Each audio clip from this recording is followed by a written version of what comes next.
And so the NHL is going to get underway before the UFC 2021 schedule gets underway.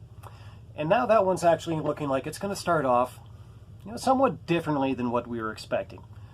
Leon Edwards versus Chimaev is off, and actually this time it sounds like Chimaev is the culprit. Now personally, I don't want to dismiss or disrespect any of the fighters on the cards leading up to it.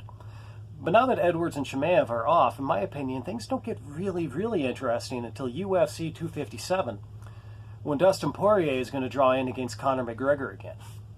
Now there are all kinds of different reasons why that fight is so interesting, and I'm going to talk about a few of them here. But the first one that I'm going to talk about is just the detail that, in my opinion, I do strongly believe that given the status of Khabib Nurmagomedov in the lightweight championship of the world, the detail that the current champion is retired, I do firmly believe that this match is going to turn out to be an eliminator match. And it is not the only one on the card. Well, ladies and gentlemen, Michael Chandler has finally landed in the UFC. He's finally getting a fight. He's going to fight Dan Hooker. That just became official. Now, they did have Michael Chandler set up as an alternate fighter when Khabib fought Justin Gaethje for the lightweight championship on Fight Island. And of course, no such situation came to pass because Khabib and Gaethje, they had their fight. Khabib won, retired as the champion. And so since then, it's been a very long wait to see Michael Chandler finally get a fight in the UFC. And now we're finally going to find out about Michael Chandler in the UFC. Is he actually a UFC caliber fighter? Or is he just another one of these Bellator guys? Now don't get me wrong, I don't want to unfairly disparage Bellator. I don't disrespect what they're doing. But I've watched too much of them over the past year to mistake them for a promotion that has the same level of competitive parity that the UFC has. I've been watching that. I've seen a lot of fights stopped for bizarre reasons. A lot of fights that basically kind of came out as 30-27 fights when really they kind of looked more like they should have been maybe 30-24. To be a champion in Bellator, that's no slouch. That's no slouch. Nobody should ever pretend otherwise. But to be a champion in a promotion like Bellator is a very different proposition from being a champion in the UFC. In Dan Hooker, they've given Michael Chandler a top opponent. And really, at this point, with the amount of hype that they gave to Michael Chandler when they signed him, they pretty much have to. And really, in a lot of ways, they really did have to give him that much hype when he signed because, just look at the dominant run that he went on in Bellator. There's a lot of reason to think that Michael Chandler is the kind of guy that's going to come in and hang and work out really well in the UFC. And in all honesty, I hope that he does. And of course, the other thing that's kind of floating around these two fights is that really one way or the other, Dana White is eventually going to have to accept that either Khabib is retired, or at the very least, if Khabib ever fights in the UFC again, it will not be for the lightweight championship of the world. He is going to relinquish that title one way or another. It's been said that really the one and only thing that's ever going to bring Khabib back is it's not going to be money. The only thing that's ever going to bring Khabib Nurmagomedov back to the UFC for one more fight is George St. Pierre. And George St. Pierre has already said that he will not fight Khabib Nurmagomedov at lightweight. He's pretty much already indicated that if he fights Khabib Nurmagomedov at all, it's going to be at some sort of a catch weight. What's that catch weight going to be? How's it going to work out? Well, it's a little bit difficult to forecast that because the one thing that George St. Pierre has said he's not going to go down and fight at lightweight in a fight like this because he's never been there before and he doesn't know the terrain. He's also a guy that doesn't really believe in having to cut a lot of weight or put on a lot of weight. He believes that fighters should kind of try to fight close to their walking around weight, basically for health reasons, and he's very smart to think so. Now, eventually, one way or the other, Dana White is going to have to swallow that bitter pill of just accepting that Khabib Nurmagomedov is not going to be the lightweight champion of the world anymore. And so that's going to leave them with the problem of having to decide exactly who's going to carry that lightweight championship. In all honesty, I do think that just the sheer most logical way to decide that is to put the winner of the McGregor-Poirier match up against the winner of the Hooker-Chandler fight. In my opinion, it's the only logical way to do it. Now, that's a very exciting title picture. That's four very hungry, determined, ruthless fighters that are all after the same prize.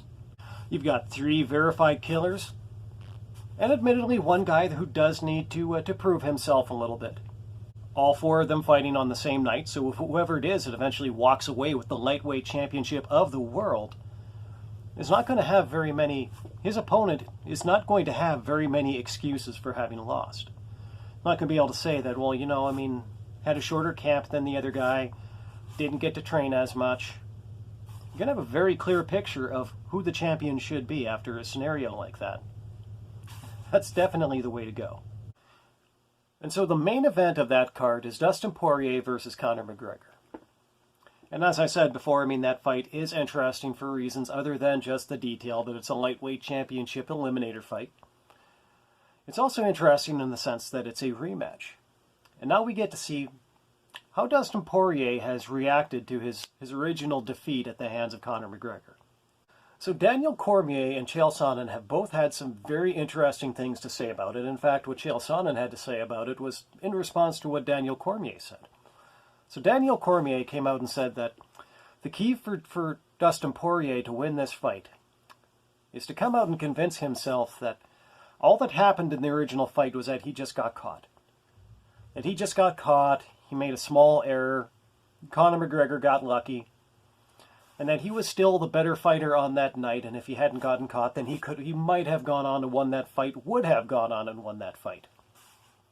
And Chael Sonnen, of course, he doesn't really tend to disagree with Daniel Cormier very often, but he disagreed with this one, and honestly, I do think that he's right. Dustin Poirier, he cannot afford to go into another fight against Conor McGregor thinking that Conor just got lucky. Because if he goes into a fight like that, Conor's going to beat him again, and once again, it will not just be Conor getting lucky, it will be Conor being the better of the two fighters. Because Dustin Poirier is going to show up unprepared if he shows up with that mind frame. Realistically, there are many ways for Dustin Poirier to win this fight, but I think in the end they all boil down to two ways. Okay, one way is that he goes in and he gets lucky. That he goes in and Conor McGregor, maybe he makes some kind of mistake. Maybe he slips, something strange happens, and Dustin catches him. So there's one way to win the fight. But in all honesty, the better way to win the fight is because he showed up as an improved fighter. And the only way for him to improve himself as a fighter, the only way for him to improve enough to beat Conor McGregor, is for him to go back to his game and look at everything and say to himself, well, what did I do wrong here? How can I train better? How can I fight this fight better? What skills do I need to improve in order to beat Conor McGregor? If he does all of that, then he can show up as a better fighter, and that's, in my opinion, I think in any true fight fan's opinion, that is the better way to win a fight like this. Now, there was another thing that Chael Sonnen said about that in all honesty, I cannot agree with. And one thing that he said about that is that athletes can never really tell themselves the truth. Athletes have to lie to themselves about something, about one thing or another. Now, it seems to me that Daniel Cormier would have at least agreed with this, because it was actually kind of implicit in what he had said. He basically said that in order to win this fight, Dustin Poirier has to convince himself of this thing. Even if it isn't true. And I think by all indications it isn't true. Now, I have to lead this with a caveat, and that is that Chael Sonnen knows an awful lot more about the sport of MMA than I do. He's a top 100 all-time fighter. I'm not. It's that simple. But here's where I disagree with Chael Sonnen, and in all honesty, I don't think that a lot of people could disagree with this, but if you do, please let me know. And that's in the sense that a fighter that is deceiving themselves is denying themselves an opportunity to improve. Whether that lie is by omission or by commission. If you lie to yourself about something, you are denying yourself, you're taking away from yourself the opportunity to correct a deficiency that you might have. That's not just true in the octagon, it's not just true in sports, that's true in any part of life. I've been revisiting House MD quite a bit over the last couple of weeks. One thing that Dr. House says and becomes thematic throughout the show is that not only does everybody lie, but really in their own ways, everybody lies to them about themselves. Everybody lies to themselves about themselves. Now, of course, that's a fictional show, so writers get to decide those lies, and writers get to decide what the consequences of those lies are going to be. But in sports, in life, in sports as in life, and in life as in sports, Nobody gets to decide for themselves what the consequences are going to be if they lie to themselves about themselves. So if Dustin Poirier is lying to himself about himself and saying that, oh, I don't need to improve anything to go in there and beat Conor McGregor, that I can show up as the same fighter that I was the first time that we fought and walk away from that fight with the win, I think that he's going to be badly disappointed. Now, fear not, because you know what? It seems like I just spent quite a bit of time talking about something that I don't really think is going to happen. All indications that I've seen is that Dustin Poirier is, in fact, a very different fighter than the one that he was the first time that he and Conor McGregor fought. I think that they're going to go into that octagon and they're going to have an absolute war, and I think that we are going to see the eventual next lightweight champion of the world walk out of that particular fight. I mean, I'm not going to sell the other two guys short. Michael Chandler, Dan Hooker, they're no slouches. Either one of those two guys, in my opinion, could become the champion, provided that Michael Chandler is actually a UFC caliber fighter. Personally, I lean more towards the winner of McGregor-Poirier, but as with all things that I talk about on this podcast, we will see what happens with that. That's become something of a catchphrase on this podcast. We'll see what happens with that. Who knows? Maybe I'll put it on a T-shirt, and we'll see what happens with that.